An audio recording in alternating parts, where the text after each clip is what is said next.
പ്രയാസം ഏറും നേരത്തും ദുഃഖിതനായി ഞാൻ തീരും നേരത്തും മനമറിയും പരമനാഥൻ അരികിലുണ്ട്, പതറുകില്ല. മനമറിയും പരമനാഥൻ അരികിലുണ്ട്, പതറുകില്ല. നേടുക നിൻ കൃപാവരങ്ങൾ, പോരാട്ടത്തിൽ ഞാൻ തളർന്നിടാതെ. ദൈവനാമത്തിന് മഹത്വമുണ്ടാകട്ടെ. ഇന്നത്തെ പ്രഭാത ധ്യാനത്തിനായി 13-ാം സങ്കീർത്തനം 6-ാം വാക്യം. യഹോവ എനിക്ക് നന്മ ചെയ്തിരിക്കൊണ്ട് ഞാൻ അവന് പാട്ടുപാടും.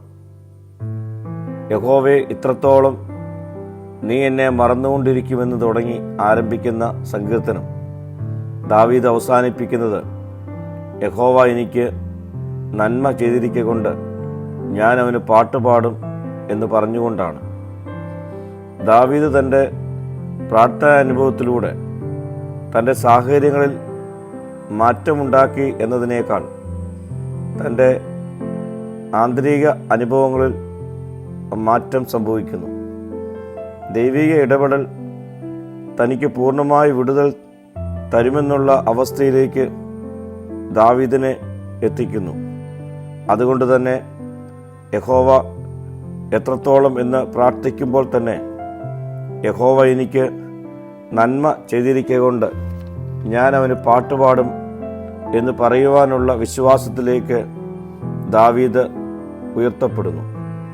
പ്രിയ സ്നേഹിതരെ, പ്രാർത്ഥനാ ജീവിതം നമ്മുടെ സാഹചര്യങ്ങളെ മാറ്റുവാനുള്ളതല്ല, പിന്നെയോ നമ്മുടെ ആത്മീയ അനുഭവങ്ങളെ രൂപപ്പെടുത്തുവാനും ഉള്ളങ്ങളെ ശക്തീകരിക്കുന്ന ജീവിത അനുഭവത്തിലേക്ക് നമ്മെ നയിക്കുന്നതുമായിരിക്കണം. പൗലോസ് കൊരിന്ത്യ ലേഖനത്തിൽ പറയുന്നത് പോലെ കഷ്ടം സഹിക്കുന്നവരെങ്കിലും ഇടുങ്ങിയിരിക്കാത്ത, ബുദ്ധിമുട്ടുള്ളവരെങ്കിലും നിരാശപ്പെടാത്ത, വീണുകിടക്കുന്നവരെങ്കിലും നശിച്ചു പോകാത്ത ജീവിതത്തിൻ്റെ ശക്തി തിരിച്ചറിഞ്ഞവരായി നമുക്ക് ഈ നാളുകളിൽ രൂപപ്പെടാം.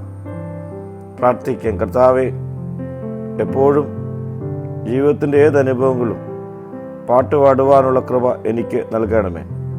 മഹത്വം നീ എടുക്കണം. യേശുവിൻ്റെ നാമത്തിൽ തന്നെ. ആമീൻ.